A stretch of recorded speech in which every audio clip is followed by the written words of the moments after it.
imbu ente eyo gy'olaba Kadaama eyeerekereza akasente ke era bw'atyo n'agula ente n'agitonera omukulu Robert Kyagulanyi Ssentamu pulezidenti w'ekibiina kya National Unity Platform ng'amuyozaayoza ku ki amawulire ganene emyaka gye ngakoleddemu ndabiddemu ebintu okusinziira ku ggulire eryeni mu kubeera nga nfuna mbu Kadaama byasonza akasente ke oba ka musaala gumu oba ka mwezi gumu oba ebiri ne we gibeera myezi 3 kasita omuntu obeera ng'okoze ekintu ky'owulira nti omutima gwo kiri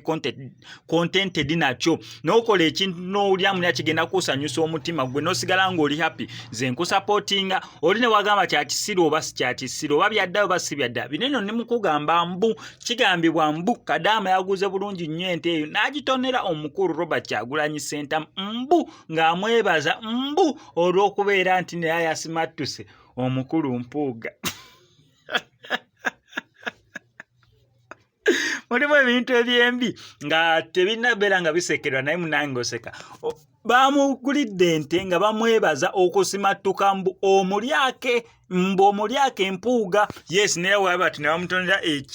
ekirabo kya nte nnamba. Aga amawulire gambu kubanga naye atugajjako social media platforms ez'enjawulo not because oba nti Bobi Wine yamaze dde okubeera ng'akipostingako ng'ategeeza information eri bwetyo ne munange bya social media obimanyi eggulire liyinza okuvaayo weerito n'omutwe ngolowooza ente yegenda okuvaayo ogenda okukomekera ng'eno omukira gwa pusi n'olabanga embuzi ogenda okukomekera ng'omukira gulinga musota kwegamba omutwe nga gusoma kirala neno body ng'esoma kirala ng'ekifaananyi kyogera kirala kumbe ne meaning yakyo ebadde etegeeza kirala naye sofa wekityo wekiri